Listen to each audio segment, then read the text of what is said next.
5ই August একটা পরিবর্তনের মধ্যে দিয়ে রাজনৈতিক পরিবেশ অন্যরকম আসছে। এই পরিবেশে যুবদলের রাজনীতি এখন কেমন চলছে?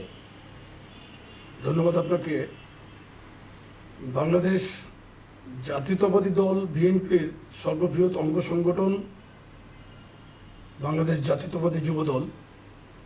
যুবদল বর্তমানে অন্যান্য যে কোনো সময়ের চাইতে সুসংগঠিত এবং খুবই শক্তিশালী অবস্থানেই রাজনীতির মাঠে আছে। বিএনপি ভারপ্রাপ্ত চেয়ারম্যান জনাব তারেক রহমানের নির্দেশনায় আমরা বিগত দিনগুলোতে ফ্যাসিস্ট হাসিনা বিরোধী আন্দোলনে যেভাবে মাঠে সক্রিয় ছিলাম, এখনও এই 5ই আগস্টের পরের এই পরিবর্তিত পরিস্থিতিতে আমরা সামাজিক দায়বদ্ধতার জায়গা থেকে সাম্য এবং মানবিক সমাজ বিনির্মাণে আমাদের কী করণীয়, আমাদের প্রিয় অভিভাবক জনাব তারেক রহমানের সেই বার্তা এবং নির্দেশনাগুলোকে আমরা একদম পরিপূর্ণভাবে সারা বাংলাদেশেই আমাদের যুবদলের নেতাকর্মীদের মাঝে আমরা ছড়িয়ে দিচ্ছি। এবং প্রতিনিয়ত আমি এবং আমার সাধারণ সম্পাদক প্রতিনিয়তই কিন্তু আমরা জেলা উপজেলা যখন যেখানে আমরা মনে করি যে আমাদের কথা বলতে হবে, কোনো দরকার, আমরা তাৎক্ষণিক কিন্তু আমরা যোগাযোগ করি এবং সংগঠনকে কীভাবে গতিশীল রাখা যায় প্রতিনিয়ত আমরা সর্বতভাবে চেষ্টা করে যাচ্ছি। এবং যে কোনো সময়ের চাইতে যুবদল এখন অনেক অগ্রসর ভূমিকায় এবং ভালো অবস্থানে আছে। 5 তারিখের পরে অনেকে বলছে যে, সাধারণ মানুষ বলছে যে যুবলীগের মতো হয়ে যাচ্ছে যুবদল, দখল চাঁদাবাজের মতো এক অভিযোগ আছে যুবদলের বিরুদ্ধে। এগুলো কি আপনাদের নজর আসছে কিনা এরকম ঘটনা? দেখেন, আপনি একটি পরিবারের সদস্য সংখ্যা যদি 15 জন থাকে, সেখানে দেখবেন যে 15 জনের মধ্যে কিন্তু 15 রকম চারিত্রিক বৈশিষ্ট্য থাকে, এক একজন এক এক রকম থাকে। আমরা কিন্তু অস্বীকার করছি না, আমাদের খুবই অল্প কিছু সংখ্যক নেতাকর্মীর নামে যখনই কোনো কমপ্লেন এসেছে আমরা কিন্তু তাৎক্ষণিক ব্যবস্থা নিচ্ছি। ইতিমধ্যেই আপনি দেখেছেন যে জাহাঙ্গীর নামে শ্রীপুর উপজেলা যুবদলের সদস্য একটি ঘটনার সাথে জড়িত ছিল। আমরা জানার সাথে সাথে 1 ঘন্টার মধ্যে তাকে বহিষ্কার করেছি, তার বিরুদ্ধে মামলা করেছি এবং তাকে গ্রেফতার করার জন্য আমি সরাসরি পুলিশের ঊর্ধ্বতন কর্মকর্তাদের সাথে কথা বলেছি।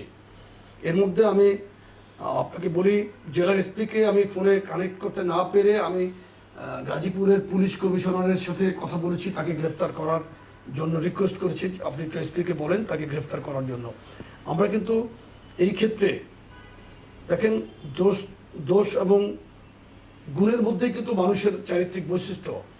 আমরা রাজনৈতিক দল, এটা এর মধ্যে এত বড় একটি বৃহৎ দলের মধ্যে আপনার অল্প কিছু সংখ্যক নেতাকর্মীদের এই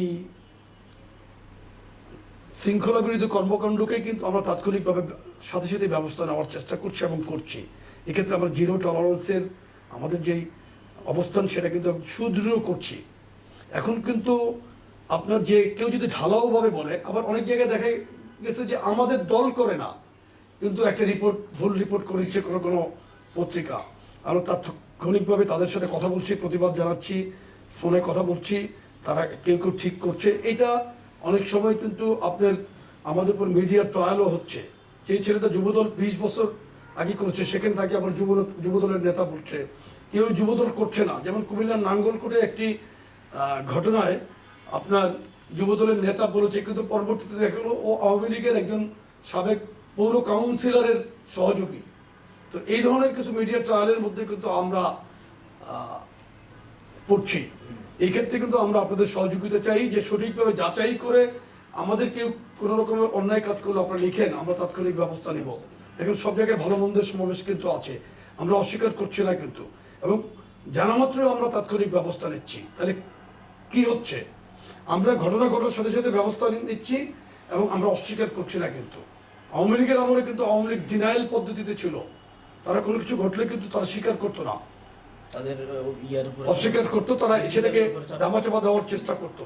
সুতরাং আমরা কিন্তু ওই পন্থায় যাচ্ছি না। সুতরাং এখানে পার্থক্যটা কিন্তু সুস্পষ্টভাবে কিন্তু আপনার চোখে পড়ার মতো, যে বিএনপি এবং তার অঙ্গ সংগঠন যুবদল জনাব তারেক রহমানের নির্দেশনাকে মেনে কিন্তু সমস্ত কাজগুলো করছি আমরা। গতকালকে দেখেছেন আমাদের বিএনপির একজন উপদেষ্টাকে কিন্তু সকাল থেকে স্থগিত করেছে। তারা আপনি চিন্তা করতে পারছেন যে কাউকে কিন্তু ছাড় দেওয়া হচ্ছে না। সুতরাং এটা বলার অবকাশ নেই যে আমরা ব্যবস্থা নিচ্ছি না, আমরা কিন্তু প্রতিনিয়তই ব্যবস্থা নিচ্ছি।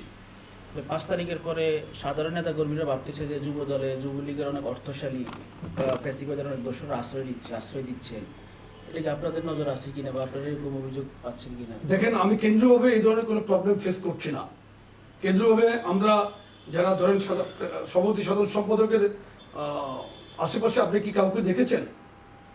আমরা কিন্তু খুবই অ্যালার্ট এই ব্যাপারে, খুবই সতর্ক থাকছি এবং আমরা জেলা উপজেলা ইউনিট পর্যায়ে কিন্তু এই মেসেজগুলো দিয়েছি। এখন অনেক ধরেন বর্ণচোরা আছে যারা মাঠ পর্যায়ের অনেকে আছে, এত এত কাউকে তো আপনি চিহ্নিত করতে পারবেন না। দু একটা ক্ষেত্রে হচ্ছে না তা ঠিক না, কিন্তু আমরা জানা মতো সেখানেও কিন্তু আমরা ব্যবস্থা নিচ্ছি। আমরা একদম অনুপ্রবেশকারীদের ব্যাপারে কঠিন বার্তা দিয়ে দিয়েছি যে এই অনুপ্রবেশকারীদের কোনো অবস্থাতেই কিন্তু আমরা গ্রহণ করব না। আমরা যুবলীগের সময় দেখছি যে যুবলীগের সভাপতি চেয়ারম্যান থেকে শুরু করে মহানগর নেতারা হচ্ছে ক্যাসিনো কাণ্ডের সাথে জড়িয়ে গেছে। সেই ক্ষেত্রে যুবদল আগামীতে যুবকদের জন্য কি করবে? যুবদল দেখেন, বাংলাদেশের স্বাধীনতার ঘোষক শহীদ রাষ্ট্রপতি জিয়াউর রহমান কিন্তু একটি মহৎ উদ্দেশ্য নিয়েই বাংলাদেশে যুবদলকে প্রতিষ্ঠিত করেছিলেন। যুবদলকে নিয়ে আমরা মানব সম্পদের উন্নয়নের জন্য যুবকদের কিভাবে কাজে লাগানো যায়, যুবকদের কাজে লাগিয়ে মানব সম্পদ তৈরি করার জন্য যে সমস্ত পরিকল্পনা ছিল জিয়াউর রহমান সাহেবের, সেই পরিকল্পনাগুলোকেই আমরা আবার পুনরুজ্জীবিত করে ইনশাল্লাহ যুব বান্ধব কর্মসূচির মাধ্যমে আমরা যুবদলের নেতৃবৃন্দকে কাজে লাগাবো ইনশাল্লাহ। সেটা ধরেন পোলট্রি খাত বলতে পারেন, আপনি গ্রামে গঞ্জে আপনার প্রতিটি জমিকে কৃষিতে, এখন কিন্তু অনেক ভালো ভালো পরিবারের সন্তানরা কিন্তু কৃষিতে মনোযোগী হচ্ছে। হ্যাঁ, ফিশারিজে মৎস্য চাষে কিন্তু অনেক ভালো ভালো পরিবার থেকে কিন্তু অনেকেই কিন্তু উদ্বুদ্ধ হচ্ছে মৎস্য চাষে, ফসলি জমিতে। আমরাও কিন্তু ভিন্নধর্মী প্রচেষ্টার মাধ্যমে যুব সমাজকে এই কর্ম উদ্যোগের মধ্যে রাখার চেষ্টা করবো ইনশাল্লাহ। বিএনপির ভারপ্রাপ্ত চেয়ারম্যান বলছে সামনে নির্বাচন অনেক বেশি চ্যালেঞ্জিং হবে। এই চ্যালেঞ্জ মোকাবেলায় যুবদল কিভাবে মাঠে কাজ করবে? আমরা ওই যে বরাবরের মতো আমাদের অভিজ্ঞতাকে কাজে লাগাবো। আমাদের বিএনপি, আমাদের অভিভাবক সংগঠন বিএনপি যেভাবে কাজ করছে তাদেরকে অনুসরণ করে, বিশেষ করে চেয়ারম্যান জনাব তারেক রহমানের নির্দেশনাগুলো মেনেই আমরা মাঠে থাকবো। মানুষের পাশে থাকার যে বার্তা উনি দিয়েছেন, যে সাম্য এবং মানবিক সমাজ বিনির্মাণের জন্য জনগণকে পাশে নিয়ে যে থাকার বার্তা দিয়েছেন, ওটাকে অনুসরণ করেই কিন্তু আমরা নির্বাচনী চ্যালেঞ্জে ইনশাল্লাহ জয়লাভ করবো। ইতিমধ্যে আপনি জানেন যে দল থেকে কিন্তু নির্দেশনা দেওয়া হচ্ছে কোনো ধরনের মোটরসাইকেলের শোডাউন দেওয়া যাবে না, এটা কিন্তু অলমোস্ট দিচ্ছে না, বন্ধ হয়ে গিয়েছে। দু একটি ঘটনা বাদে কিন্তু কিছুই নাই কিন্তু এটা এখন। এবং আমরা কিন্তু আমাদের নেতাকর্মীদের এখনও কিন্তু প্রতিনিয়ত বার্তাগুলো স্মরণ করিয়ে দিচ্ছি এবং কোনো প্রকার হাট বাজারে, গ্রামে গঞ্জে কোনো রকম কিন্তু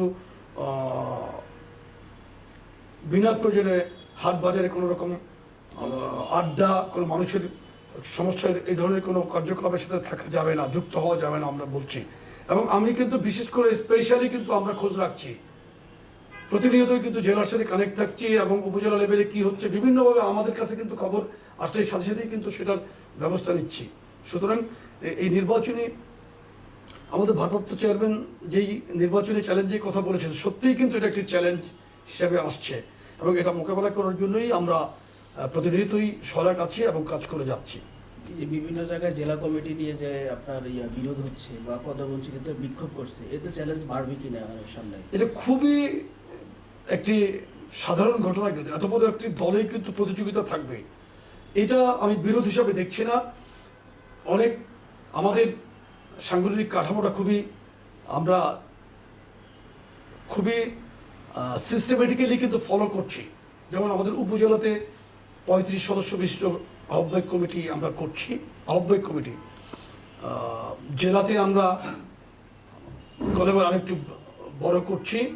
সেই ক্ষেত্রে কিন্তু ওই যে অনেক নেতা কর্মী কিন্তু এই 17.5 বছর, কিন্তু আমরা কিন্তু 17.5 বছরের অধিককাল কিন্তু বিরোধী দল, কারণ আপনার মহিউদ্দিন ফখরুদ্দিনের 2 বছর ধরলে 18 বছর উপর চলে গেছে। তো অনেক নেতা কর্মীদের প্রেশার আছে, তারা কাঙ্ক্ষিত জায়গায় যেহেতু স্বাভাবিকভাবে সবাইকে আমরা মানে সংযুক্ত করতে পারছি না, কেউ কেউ মনের দুঃখে হয়তো তাদের ভাব প্রকাশ করছে। এটা ব্যাপক কোনো সমস্যা আমরা মনে করছি না। এটা আমরা আস্তে আস্তেই তাদের খুব প্রশমন করেই আমরা ধরে সাথে তাদেরকে বিভিন্নভাবে কানেক্ট করে নিচ্ছি এবং নেব ইনশাল্লাহ।